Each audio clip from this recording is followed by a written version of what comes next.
It's 102 on St. Patrick's Day 2021. Welcome. My name is Mark Castiglione. I'm the Executive Director of the Capital District Regional Planning Commission. Today's webinar, capitalregionindicators.org and other data tools and resources. We have a couple folks joining me today for the presentation. Josh Tossi, it's on your screen there with the tousle hair and the glasses. And our Director of Economic Development and Planning, Kate Maynard, is here. And all of us each one of us will be walking you through different data resources that we have either created or are making available to stakeholders and other folks in our region. Before we begin, just a little background on CDRPC. We are a regional planning resource center that serves Albany, Rensselaer, Saratoga, and Schenectady counties. We foster intergovernmental cooperation, communicating, collaborating, and facilitating regional initiatives.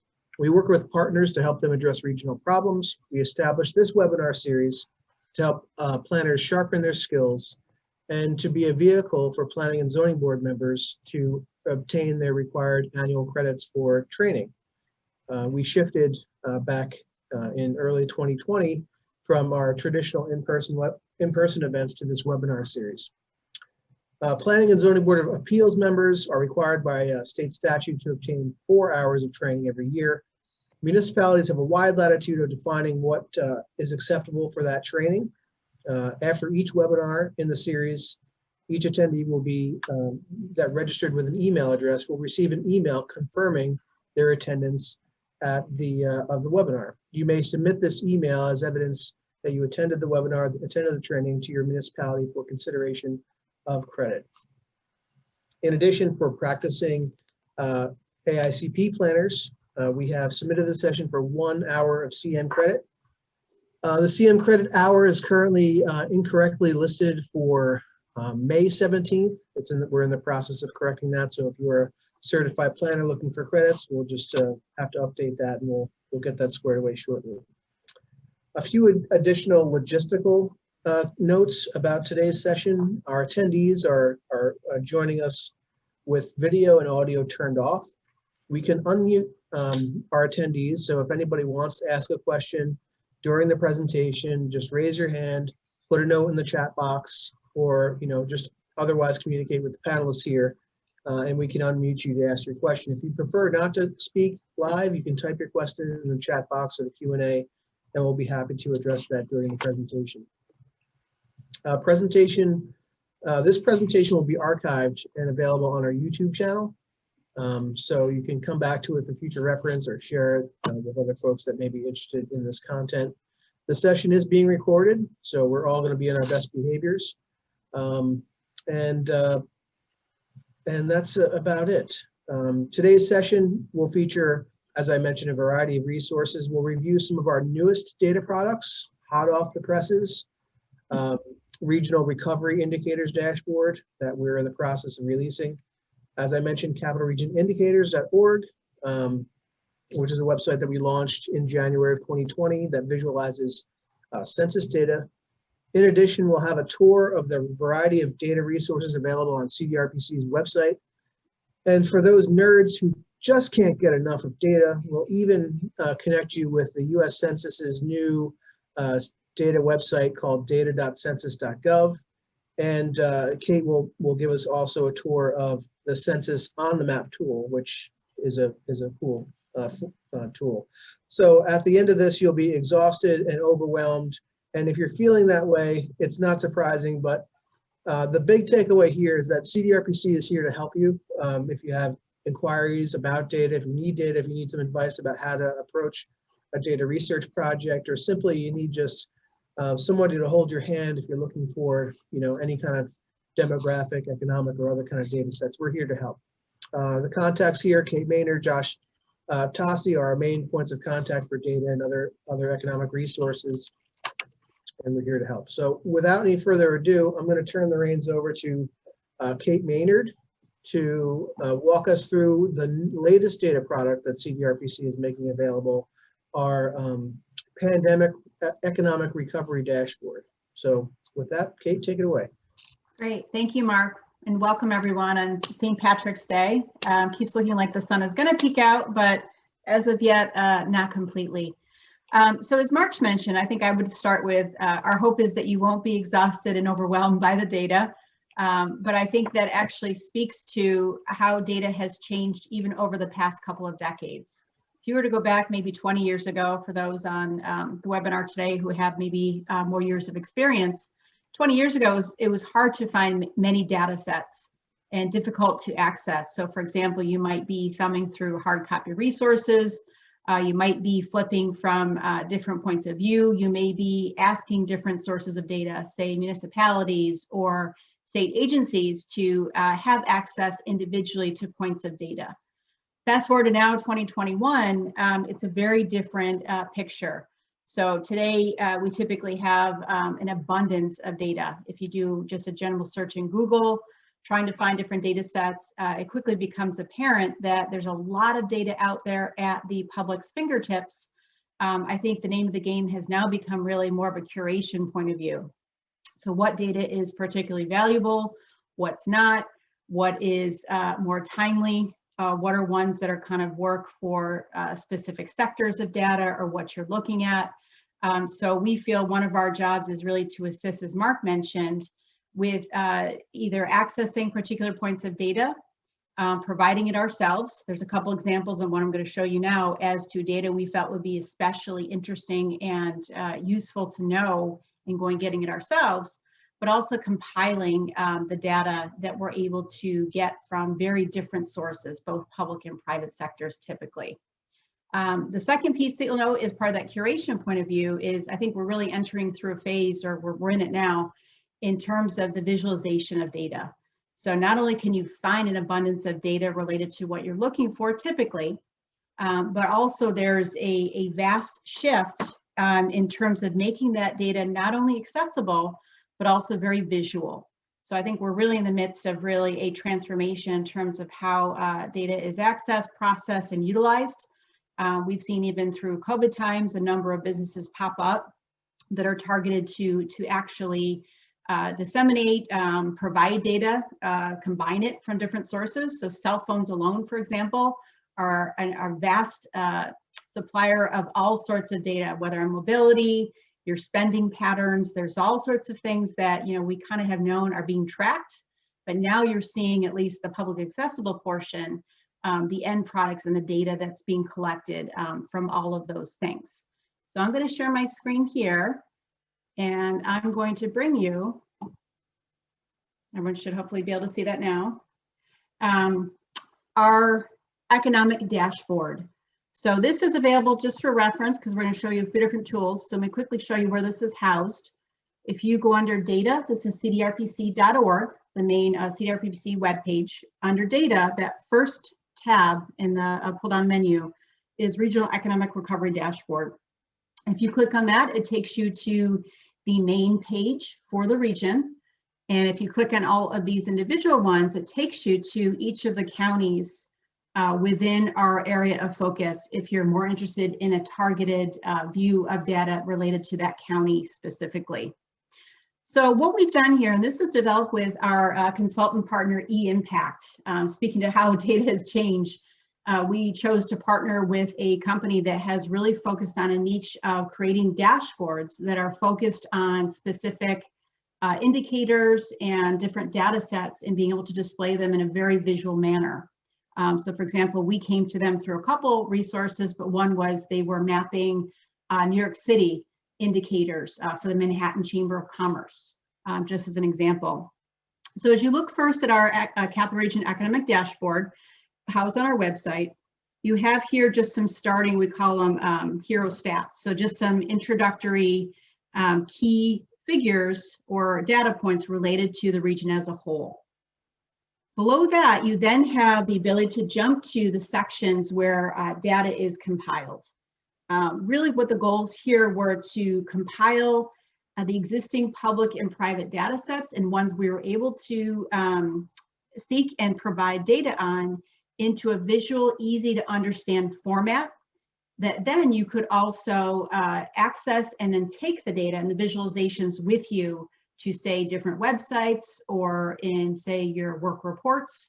So that transportability was also a key factor that we wanted to provide with this website. So keep that in mind as you have the ability to take these visualizations with you and utilize those in your different work products. So within this, we have in that first category, jobs and unemployment. I'm just going to quickly give you an overview. Our goal here today is to make you aware of these resources, point out what might be some practical means of why you'd want to utilize this resource, and just a few key facts to hopefully that will stick with you in terms of this particular resource. So in looking at this, jobs and unemployment, the first one I'll point out is, there's obviously been a lot of questions. This is really meant to target our time right now in terms of economic recovery. So we developed this with partners within the region in terms of what is really timely key indicators that we need to be aware of in our varied focus points in planning and economic development in terms of this unprecedented time in understanding where we're at and be able to provide benchmarks and milestones in terms of what are hopefully economic recovery points along the way as we move out of the pandemic. So this first one provides a sense of employment by industry.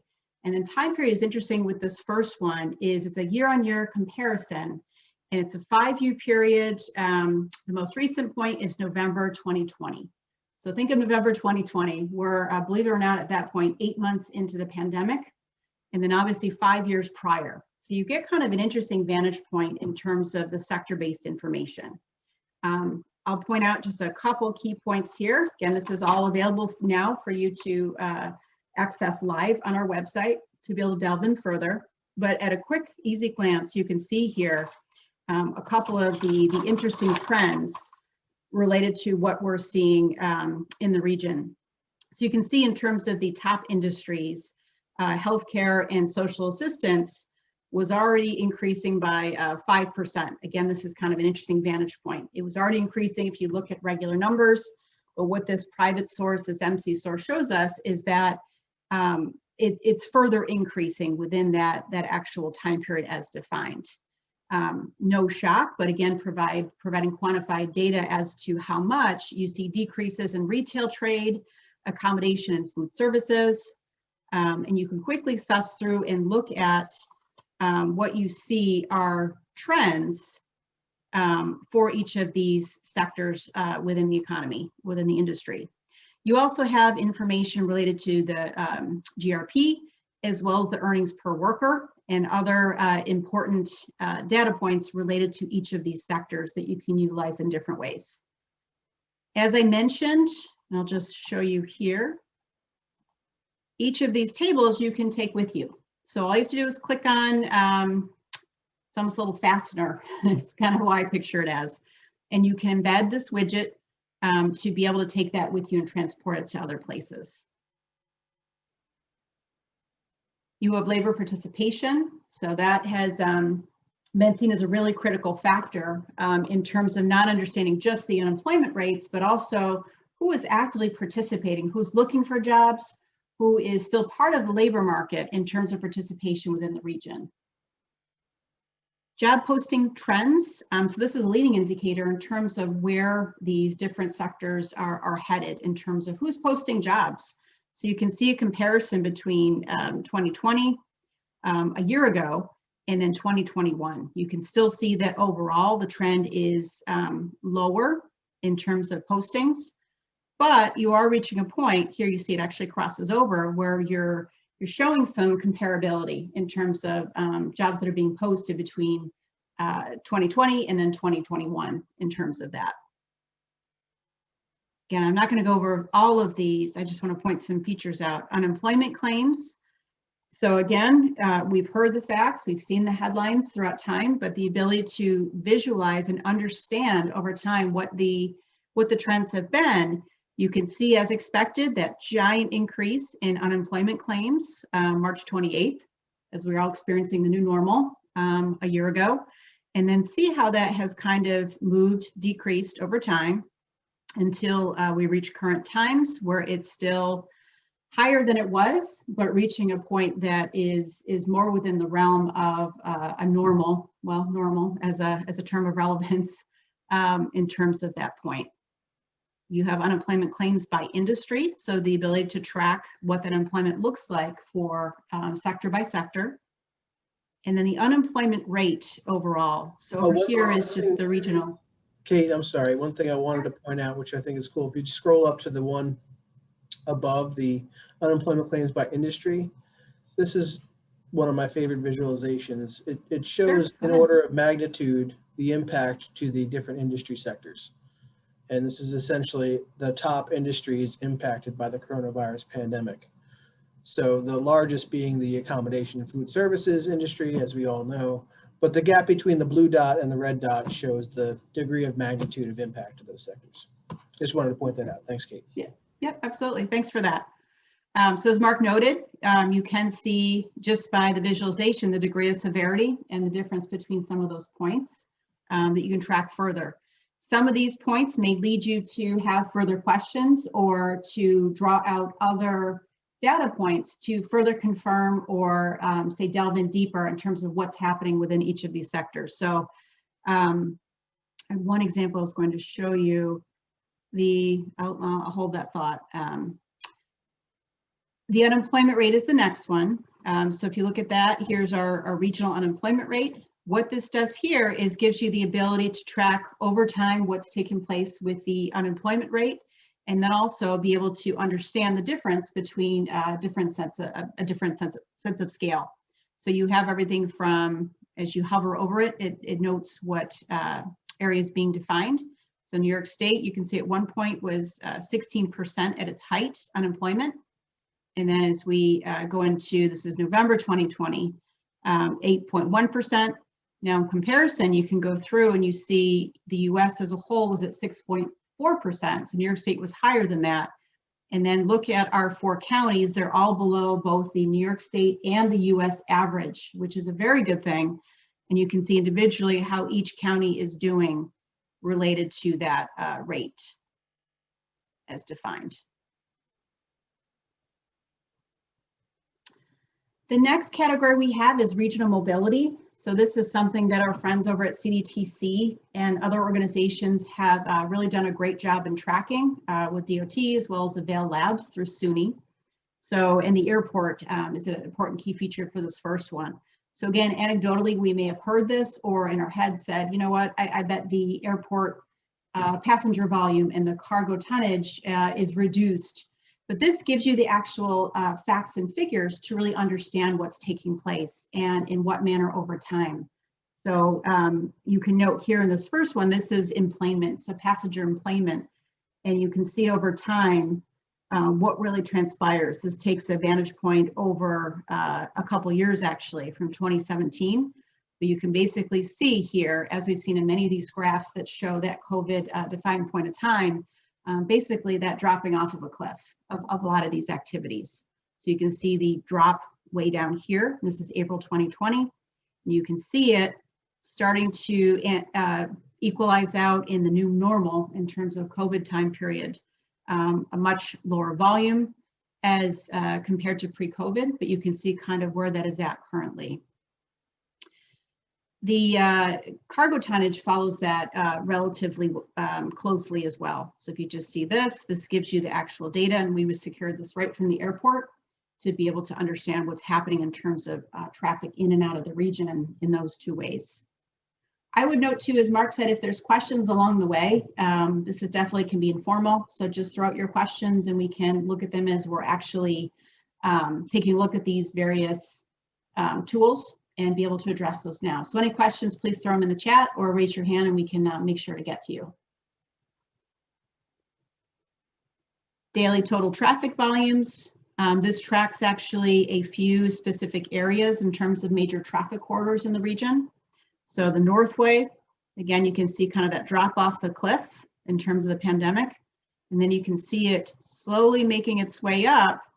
And you can see pre-COVID to during COVID, you can kind of see how that rate has balanced out relatively equivalent to what the pre-COVID rates were. US or Wolf Road is a interesting pattern. There was some data that wasn't available, so that's not a glitch. That's actually that data was not available were the spots where you don't see data. But the orange line here shows again that drop. And if anyone else was doing some holiday shopping throughout the holidays, you'll note that it was not quite the same amount. I keep losing my orange line here. I'll leave it here. It was not quite as high as pre-COVID rates on that actual commercial corridor in terms of traffic volumes. US 9 paints a different story where it's relatively continued in terms of traffic. You see the volumes drop March, April, May, but then quickly climb back up, and you're at basically the same rates as pre-COVID. CDTA ridership does paint a different picture. So that's one that we looked at. This is the transit app data, and then we actually went to CDTA as well, I believe. And so what you're seeing here is there has been a drop. It has climbed back up, but it has not reached pre-COVID periods from the periods of time that we're tracking. Some of that may be, this is where you start to draw analysis and conclusions, and may be related to fear of being in close proximity, social distancing requirements, restrictions, may also just be symbolic of people's comfort level and just their reduced travel out of their homes and on public transportation. And that's also a national trend that unfortunately has been seen across the country. Our third area of concentration, our topic area, is small business and consumer activity. So one thing that we thought was really an opportunity to highlight is what's taking place in the private sector in terms of business and consumer activity. So we were able to track with eImpact's help a sense of what's taking place in terms of businesses that are open, small businesses, I should qualify that. And this first chart is looking at the percent change compared to the pre-COVID baseline. So this is, again, one measurement in terms of what is taking place out there for small businesses within the capital region. So you can see largely that similar trend of the rough drop when many businesses were forced to close due to restrictions or made through their own decisions, the decision to close temporarily, and some permanently related to some of the difficulties. So you see kind of climbing out of that through time, individual counties. So you can see actually how each county is tracking. So again, negative 21% for Albany County as a whole in terms of pre-COVID as a baseline. The capital region is a summary or an average of those items, and then Schenectady and Saratoga counties. The second portion related to that is small business revenue. So this is able to track the percent change compared to pre-COVID baseline regards to revenue. So you see that largely the counties are tracking each other. They're showing a similar trend, but you can also individually see how the individual counties are faring. Hey, Kate. Yes, I see. There's a question in the chat about the data from Womply. So you may want to just show them how to get the data in the visualization there. Sure. So that's a great question. That's one that we asked ourselves of eImpact. So the first thing to stress is the actual data is available under each of these charts. So you can actually hit here. So it gives you the source, so Womply, and then you can actually get the data here. And what that provides you is just that. It will actually give you that Excel spreadsheet of the data as a whole. And the second question is how they define small business openings.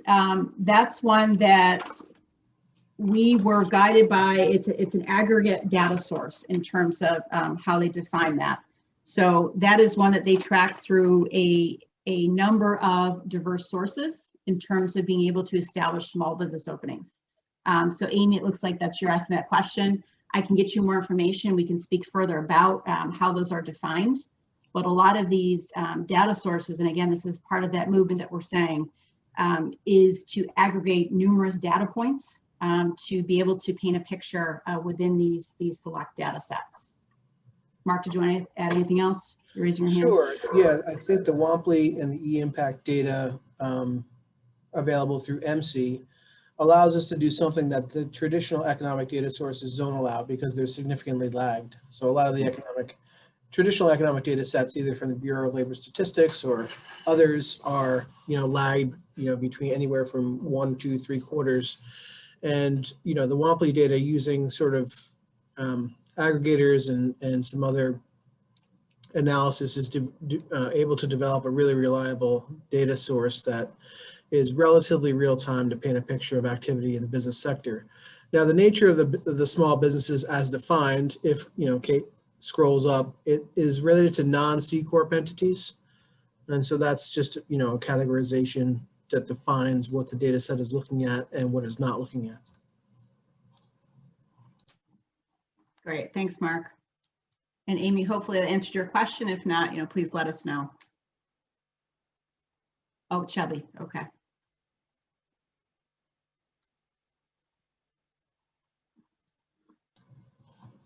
It's business open for business, not new businesses opening. Correct.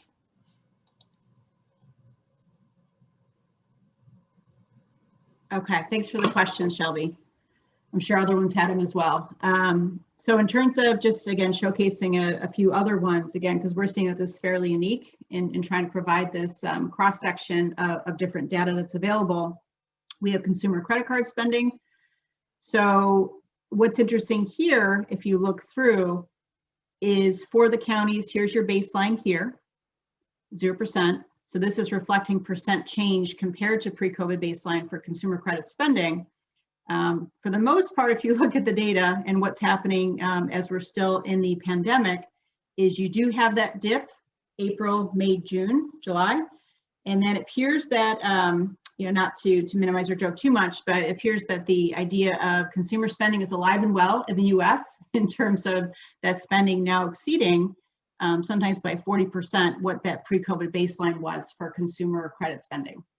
So just in terms of, again, what purchases are being made, the spending that's taking place that can have some ramifications, positive impacts, spin-offs within the economy, this gives you the ability to understand what's happening over time within the individual counties for that spending behavior. This last piece is one that we had some significant interest in, and talking to our partners around the area, it was definitely shared by other folks in terms of what was kind of an anecdotal sense and seeing what was taking place within our housing sector. So construction starts being up, the housing market being very hot, having an understanding of, is there actually people migrating to the capital region from other areas? And then some specific questions were New York City being so hard hit by the pandemic early on. What was any pattern in terms of in-migration from New York City, the metro area, to the capital region over time? So what we were able to do was actually go to the Postal Service, and you may have seen, this is something that was taken by some national analysis overall in terms of migration trends, was go to the Postal Service and get their change of address records. So the ability to actually understand where people were coming into the capital region from, and that's what is tracked here over time. What we were able to get is a 3-year frame of reference, so time, to understand what was taking place already pre-COVID, and then be able to understand what happened as we really entered into the pandemic. And we did see, as you'll see here, an increase of in-migration for those months post-pandemic. So I'm going to take Albany as example. So this was the county that showed the highest numbers of incoming households. This tracks monthly.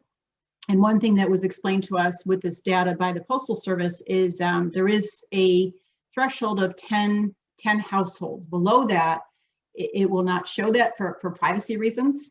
So that is your margin of understanding in terms of at least 10 households having to have changed their address to be to the county in question to be cataloged here and shown here. So that's just an important qualifier to make known for that. So taking Albany as that example, you can see the general trend, the blue line here, has been fairly steady. You saw it increase a bit looking at the early days of 2018. but fairly steady. You can see it pop up. We're now in 2019, mid 2019. It went down. It's hard to stay on this, sorry. But then you can see after that initial jump down to what was seen as 0, you can see it jump up here. So April 1st, so think of where we were 2 weeks into the pandemic, I think by how most of us equated that general time period. And then you can see, so that was 208 households that were moving in. And you can see that continues. The height of this period that we were able to collect from the Postal Service, there was 254 households moving in. So one thing to stress with this data, and you'll see similar trends, Saratoga County was the second county in terms of increases noted. And again, this is just from the New York City metro area. This is the start of our analysis in terms of understanding first the data and then kind of showcasing. But we thought it was important to start with this frame of reference in terms of a metro area that was close by and one that was definitely an area of interest in terms of any out-migration and in-migration to the capital region. So this general trend, again, is shown through the other counties to a lesser extent. Where we plan to take this is further analysis in terms of, do we see also immigration from other areas? So I know, for example, Maureen Sager from the creative economy side of things, CEG, they were basically putting forward the understanding that also folks are coming from other areas such as Boston in a recent presentation they made. So what this helps do, obviously, is note that these changes are taking place. What it does not showcase or tell us as of yet, but there's further things to really look into, is A, are people going to stay here? That's an unknown. Will they, for example, move back to New York City, or have they already after this point in time? Are they relocating to other areas? What it might give us is understanding or information to further move into is, how do we keep them here? You know, a big part of our effort we've looked at as a region is how we keep millennials in the area in particular, adding to the local economy, bringing professional side planners, et cetera, into the actual market, and then able to establish roots, raise families, and really become part of the capital region for a longer period of time.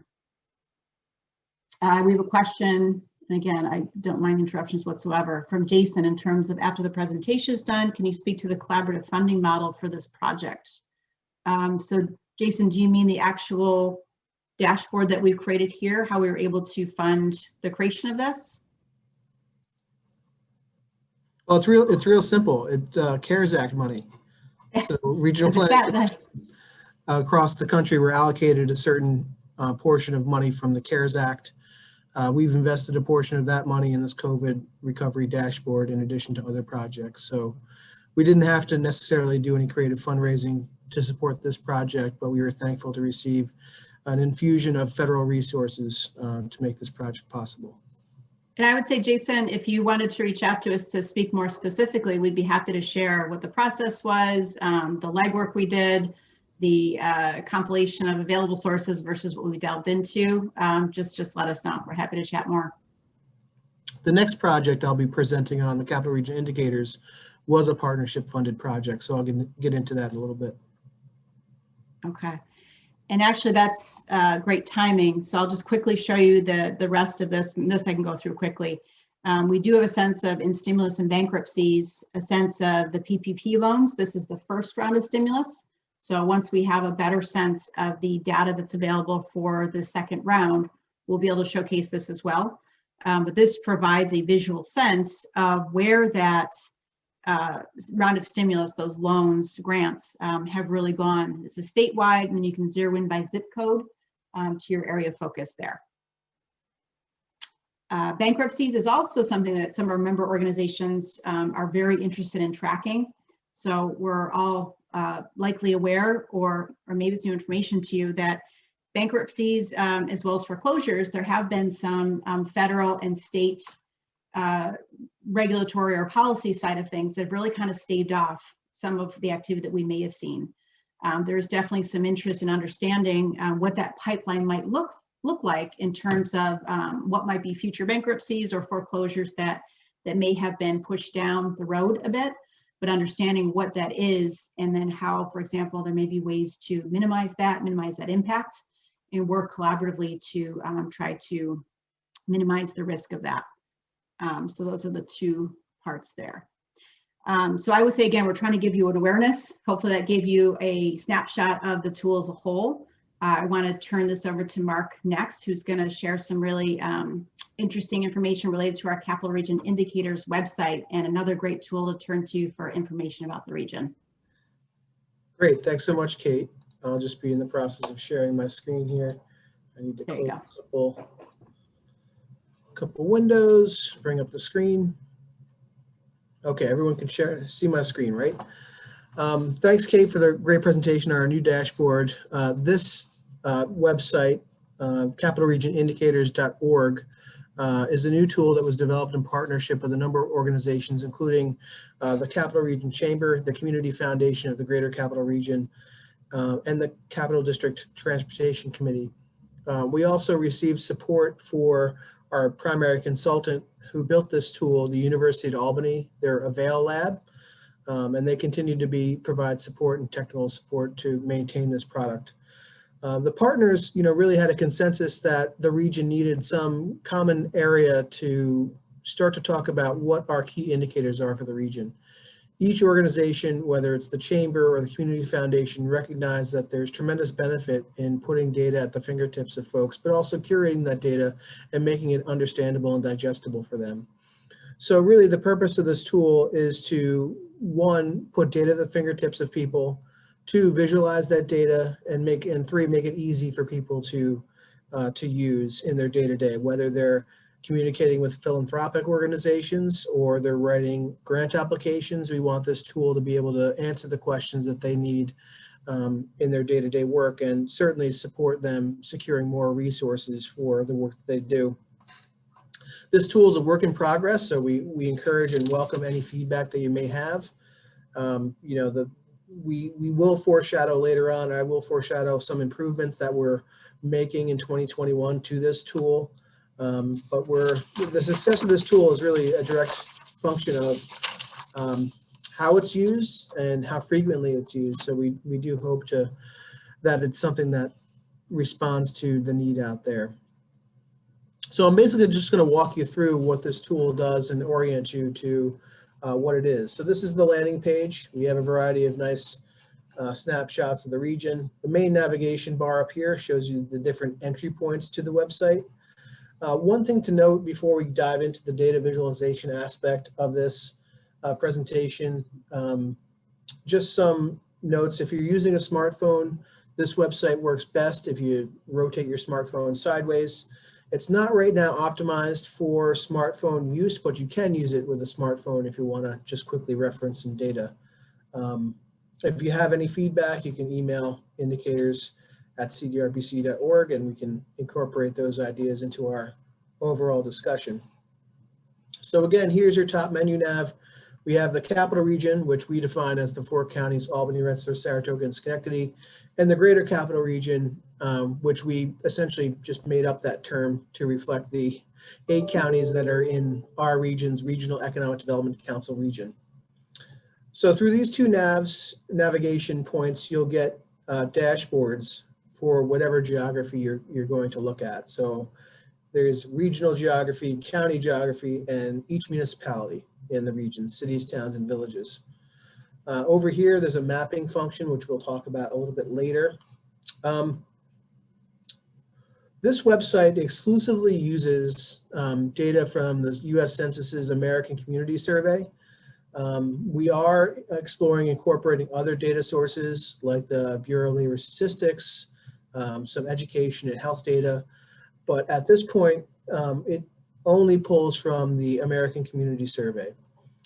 The website uses a technology called API, or Application Programming Interface, to pull the data from the census's website to create the visualizations that you'll see in the profile pages. So these websites, it's not a technical term, don't necessarily exist where they are, but the website is essentially a program that pulls data from other sources to create the visualizations that you see.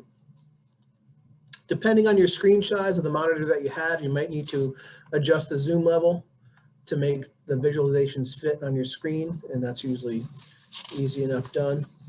So we'll start with taking a look at a regional profile page. Each profile page, whether it's the regional profile page or profile pages that are smaller geographies, start with a hero statistic of just 4 main indicators of the region: population, median age, median household income, and the poverty rate. In addition to that, you'll see some of these hero statistics as we scroll through the dashboard are color-coded in green or red. A green or red indicator means that there is either a positive advancement or a negative decline in whatever that indicator is, more than 1% either way. So here is the regional dashboard. Our regional dashboard includes not as many visualizations as the smaller geographies, county or municipal level. Simply, it's the nature of the data that's available at the regional level. It also includes other data sources that are not necessarily available at the smaller geographies. But the format and layout of this dashboard sort of carries through to the other dashboards as well.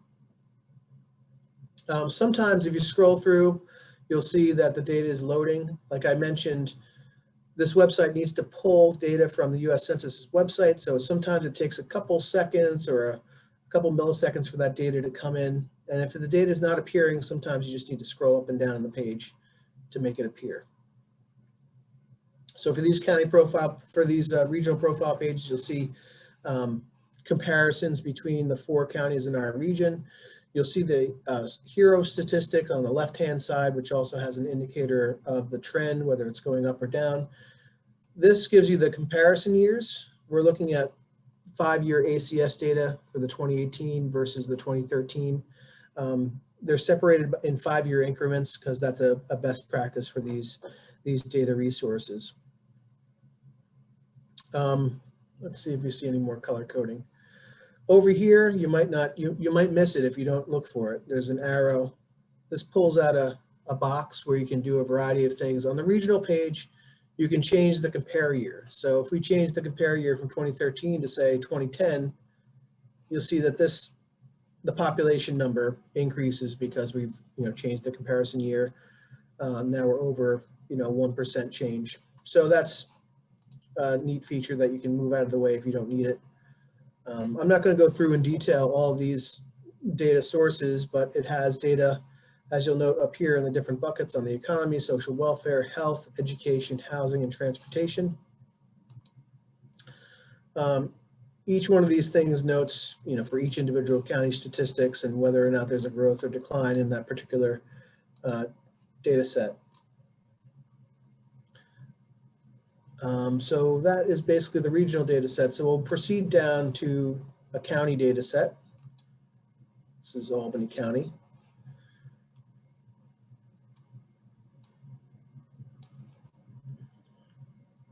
We have this cool mapping visualization that just shows the population of Albany County in a 3D visualization. Again, has a similar hero statistic as you would see in the regional page. This has the more options in this compare dropdown. What you will see right off the bat on these county pages and future municipal pages is this orientation map. So one of the things that our stakeholders really requested was the ability to explore data at the block group and census tract level. So this includes the ability to zoom into, these are block groups, to identify a block group. And we have, obviously you can see through these maps because people don't know the number of the block group that they live in or that they want to research, that people don't know the census tract number, but people know the neighborhoods that they want to explore. So we made this interface, the primary interface where people can find information on block groups within the communities that they want to research.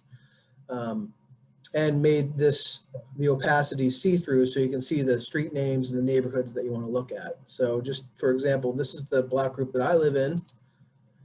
And if you click it, it'll bring up a profile for just that block group.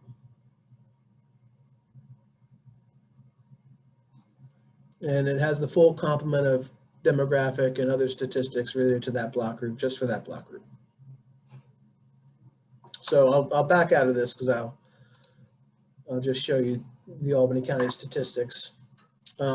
General demographic statistics, population pyramid, male, female, trends in median household income, population growth, a lot of different data sources. One of the cool things that you can do with this is compare geographies. So say you wanted to compare Albany County to the Santa Colony. And so now these visualizations appear to have two trend lines for most of the graphs that compare Albany County with the Santa Colony.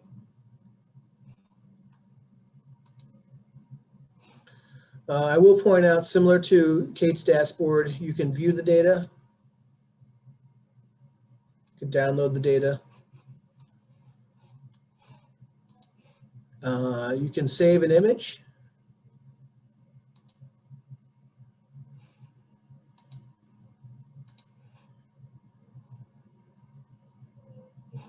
So if you want to embed it in your report, you can save an image, or you can generate some embed code. If you wanted to share it on your website or embed just that visualization somewhere, you can grab that embed code as well.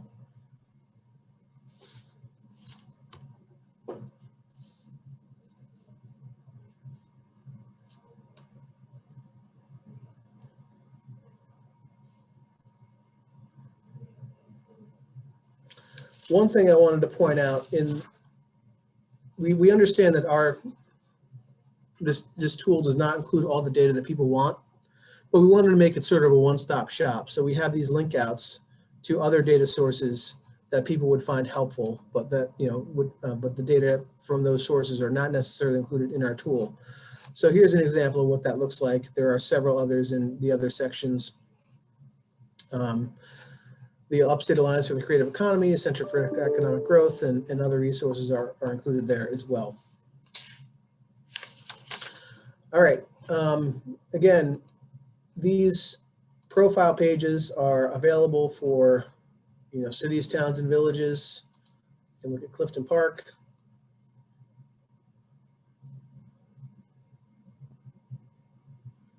And the same tools are available for any geography. One thing I did want to point out also is this other major component of the website is the mapping feature. And so this allows you to do a variety of things with the data. And so let's take a look at maybe a real world example. Somebody reached out to us and was looking for places where you had naturally occurring retirement communities, so concentrations of people that are over the age of 65 in a census tract, and let's see how we can answer that question with this tool. So we'll take a look at the city of Albany, and we'll take a look at census tracts. We'll zoom in. And then total population is a default, but if we want to take a look at housing, percent homeowners 65 and above,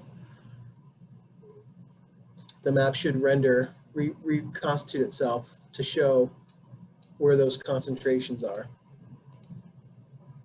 If we want to take it down even further to the block group level, we can do that. It just takes another second for the map to generate. And you can find the census block groups with the highest concentrations of homeowners 65 and over. Now this gives you a rough breakdown of showing the darker colors where there are the highest concentrations and the lighter colors with the less concentrations. But there are gradations within that. So if you wanted to see the gradations, you could turn this into a 3D model and you'd be able to see which census tracts within that have the highest concentrations of homeowners 65 and older.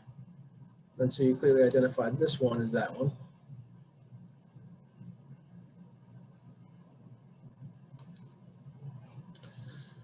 There are also another real world example is trying to figure out where populations are that might not have a high school education. So if we take a look at the entire region here and select census tracts, and then select education, percent not enrolled in high school.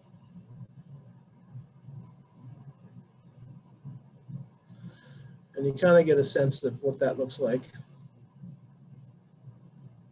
But if you turn to the 3D model, you see one tract in particular stick out like a sore thumb. And that is the census tract where the prison is located in Greene County. So a variety of things that you can do with these tools that are above and beyond the normal Google Maps sort of functionality.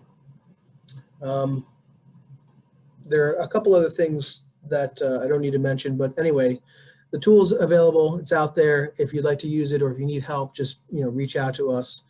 Some new tools that we're incorporating into the mapping feature in 2021 include full complement of pre-populated maps in these categories.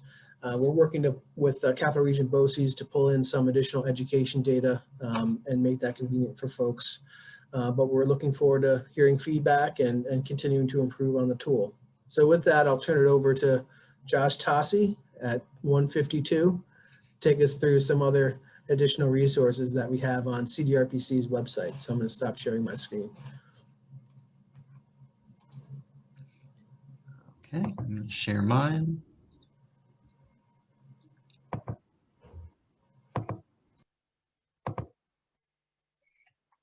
All right, so I'm a little crunched for time, so I'm just going to go through the highlights of our CDRPC website. At CDRPC, we have a lot of data on our website. Kate had started talking about the data tab before, when she talked about the regional economic recovery dashboard. So we have a lot of data already set up and put together to make it easier for everyone to view. So I'm going to change a little bit, but I'm going to start with the community fact sheets. So these are a little bit of an older product that we used to produce, and we still have on our website. The data is a little bit older, and a lot of it can be found on the indicators website. But the community fact sheets are provide an overview of important demographic and housing data for each municipality in the region, as well as county overviews. So as you can see, we have each county and all of its municipalities listed. And I will go into the city of Albany to give you a look at what that looks like. So it's basically an overview of the municipality. We have some historic data. This is population going from 1980 to 2010, which was the most recent decennial census data that we have available. And then we have some projections based on older projections that CDRPC has done. This will eventually, we'll have this data in a few months, hopefully, so that can be updated. We have age cohort data. So it has both a combination of historic and projected data. So you can kind of see where we've been and potentially where each municipality will be going. We have census, gender and age data, race data. This is basically a demographic overview.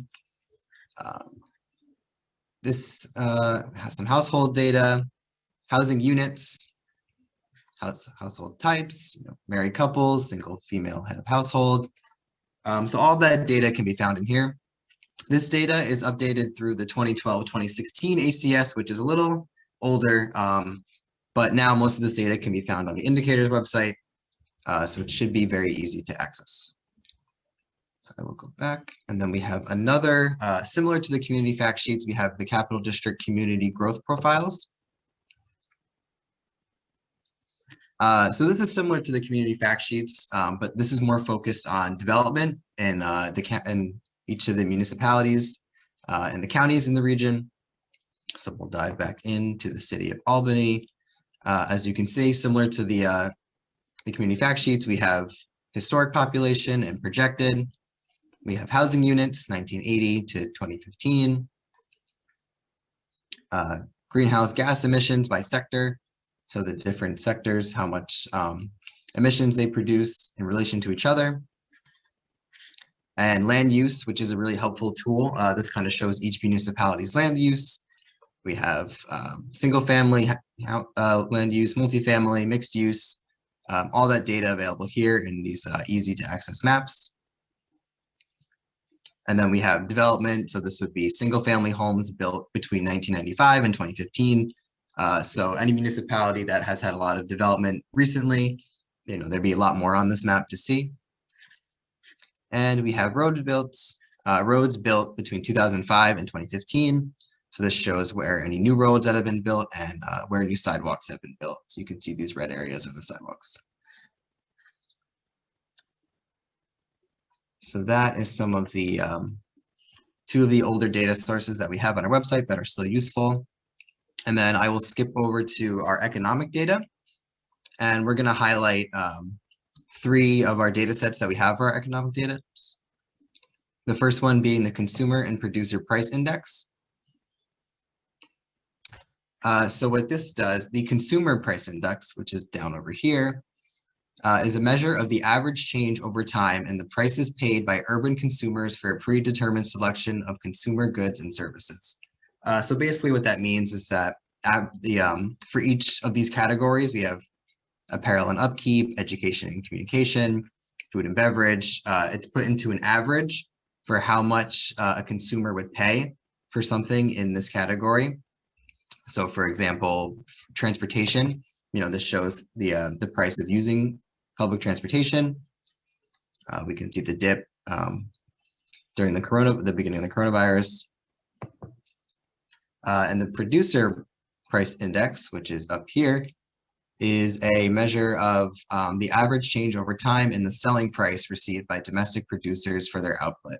So this is basically what it's a combination of all items for this one and what producers can sell their items for. So as you can see here around the coronavirus, that dips and then has been rising back up above the pre-pandemic levels in 2021. And we use Tableau here at CDRPC. And the good thing about Tableau is that it's very customizable. So as I showed before, you can kind of click one of these if you just want to see one category. And you can go over to the date and you can change the date that you look at. So we have last 4 years as a default, but you can add a year and then you can look at the last 5 years and so forth. So you can change that to less years, more years, whatever you want to look at. And we get this data from the US Department of Labor. So this is a national data set. For our second highlight, we have the cost of living index. So this is a little bit similar to the last, to the consumer and producer price index. But this takes different categories. Down here, you can see grocery items, healthcare, housing, and this averages all of those items together and makes a benchmark of 100 be the national average, and then compares different regions in the United States to that average. So anything above 100 would mean that that category is above the national average in price, and anything below 100 would mean that that is below the national average. So if we look at housing, this is for the Albany, Schenectady, Troy MSA, and you can see it's a little bit above average up here, dips down around here, and goes back up. And then we have these for all of these categories down here. And then you can also change the date. So if you want to look at a longer range of dates, you can extend it out. This goes back to 2014. And this is quarterly data, so it's collected every quarter. So as you can see, every quarter since then. And then down here we have it's a cost of living index calculator. So you can input where you're moving from. So we can just we'll go with Manhattan. Once I find it, Manhattan, and then it has Albany up here, so you can calculate that. And you can kind of see the difference of if you moved from Manhattan to Albany, what a change in your cost of living would be. So you could see housing would be 78.5% less. Grocery items would be 21.6%. 21.65% less, sorry, than in Manhattan. Then for our last economic data highlight, we have labor force data. So this is a really good indicator of the economy in both the region and the state. These blue bars represent the number of people employed by the thousands. And then this line shows the unemployment rate. So you can see we have the capital region up here, and then each of the four, which is a combination of these four counties. And then we have the individual counties, and then we have New York State for comparison. So you can see in the capital region, the unemployment rate is a little bit lower than it is in New York State overall. Oops. And just like the other visualizations, we can change the dates up here. So we do this by month. So you can add more months, you can take away months, you know, whatever time frame you want to look at. We have that all right there. All right, and then the last data for our website I want to look at is our building permit data. So I just updated this yesterday or 2 days ago, and this shows the number of building permit issuance from 2008 to 2020 for each municipality in the region. So you can look at single family permits, permits for 2 units, 3 to 4, and then 5+. And you can filter that, you can add years, you can do a single year. You could do all the years at once to see how many building permits each municipality has issued over the past decade plus. Okay, and then there's, with our data, we also have maps, and our 2020 Capital Region Atlas takes different census data and maps it out so you can visualize it instead of having like a bar chart or a line chart. You can kind of get a better sense of where the trends are happening. So for example, if you wanted to look at the entire atlas, you could go down here and view it here, but I will just go to the housing section. And this will show maps for different data topics for housing. So as you can see, this is a dot density map for rental housing in the region. So you can see where the concentration of rental housing units are. And then over here, you have a choropleth map of the percentage of rental units. So you can kind of compare between municipalities. So you can see there's higher concentrations down here than there would be around here or out here. And so these maps are really good for kind of visualizing where different trends are happening in the region.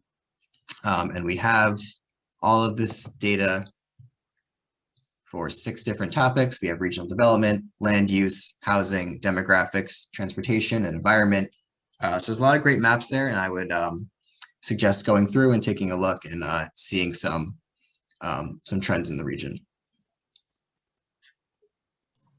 So that's it for our website, and then I will take a look at the give a quick overview of how to use the Data.Census.Gov. I'll try to keep it brief. I know we're a little bit over time. So if you were working on, let's say, a comprehensive plan update, or you were just looking for data and you went to the indicators website and you couldn't find what you were looking for, or you found something you were looking for, but you wanted to expand upon it, the Data.Census.Gov would be the place to go. This is where mostly all other data sources will draw their data from to use. There's it's a little intimidating because there's a lot of data available, but it's also, once you play around with it, it's not that hard to use and master. So it just takes a little bit of practice and a little bit of trial and error to figure it out. So let's say that we are on the indicators website and we were able to find home ownership rates for residents 65 and older. So we have that data, but then you want to take it further and you want to see a breakdown of home ownership rates by different age groups. So maybe anyone under 35 or anyone 40 to 50. So the census website offers 2 search mechanics. The first is the simple search, which is up here, and you just kind of type in what you're looking for. And then there's an advanced search. So for the simple search, It's meant to just kind of quickly type something in and be able to get right to where you're going. It's a little tricky because you need to use the census, their terms. You know, you can't just type in anything because it might give you a lot of results or a lot of different results and not what you're looking for. So in our case, we would type in owner occupied housing units, and we are looking for Albany, the city, New York. So if you knew what you needed to type in and what exactly you were looking for, then that's an easy way to just search it. And then we go to this table here. And then once you find your data, this is the chart that it shows you. And I'll just kind of break down a little bit what's going on here. So this is the title of the chart up here, demographic characteristics for occupied housing units. This is the survey or the source. So this is American Community Survey. So you know where it's coming from. And this is the table ID over here, which I would, if you plan on coming back to this data set a lot, I would recommend writing this down because you can just type that into the search bar and it'll bring you right to this chart, which makes it really easy. This is the survey data that you are currently looking at. So this is 2019 ACS 1-year estimates. So you can pull this down and it gives you all the available surveys that you can use for this data topic. 5-year data estimates are a little bit more reliable than 1-year estimates. So it's good to go with that. And then you can see, if you scroll down here, you have your age of householder. This would be for all occupied housing units in the city of Albany. It gives you %. And then over here is owner occupied housing units. So this would be the data set that you would look for. And then it has a margin of error. So it kind of shows how close these estimates are. With any ACS data set, you're going to have a margin of error because it's not an exact count. So that is, so then this would be the data set. So let's say that you tried to use the search function, but you didn't quite get the census terms you needed, and it didn't really give you the chart that you needed. So then you could turn to the advanced search. The advanced search is what I use a lot, and I think it's a little bit easier because it shows you what's available to you. You can filter what the data by topics, geography, years, surveys, and codes. So if you needed something from the decennial census, you could select it from here. But if you just search normally, it'll give you all the available surveys that data is available for. So we will, if we were going to use the advanced search with this, we would start with topics. We know we're looking for housing data. So we would browse down to housing data. We would go to owner, renter, characteristics, and owner characteristics again. And then we need to select our geography. So we would go down to, they have 2 options. You could do place or county subdivision. Place usually includes villages and county subdivision won't. So if you're looking for something smaller than a town, that's usually where it would be in the place. Hopefully it will load. Go down to your state, New York. Sometimes it takes a little bit long to load, and sometimes as you scroll down through it, it'll load as you go. But usually it's not too bad. So we select Albany County because we know we're looking for the city of Albany. Albany City right there. And then you hit search. And then it gives you a lot of options, and you can see all the tables that it could possibly be down here that would meet your search criteria. But we know we're looking for this one. And so that's just a quick introduction of how to use the advanced search. Go to this one. And then over here, I just have to move my Zoom things. There's a customized table option. So you can go into this. If you didn't quite get the data set you want, or you wanted to add on to the data set, you have these options over here. You can add another geography if you wanted to compare. You could add specific years if you want, but you can also do that over here. Or you can add another topic to give you a new chart that might focus the data a little bit more. And then you can turn on and off the margin of errors, and you can also download this data. It'll give it to you in Excel file, and then you can use it to put into a mapping software or create a bar chart or whatever you'd want to use it with. And with Thanks for that overview, Josh. Really, really good. Lot to digest there. And of course, for the audience, you may be overwhelmed. So the option is always available to just call Josh, and he can either help you navigate that or maybe help you find a data set that you need. We're a bit over time. I know Kate wanted to talk about the Census on the Map tool, but do you guys want to just wrap it up at this point since we're a little over time?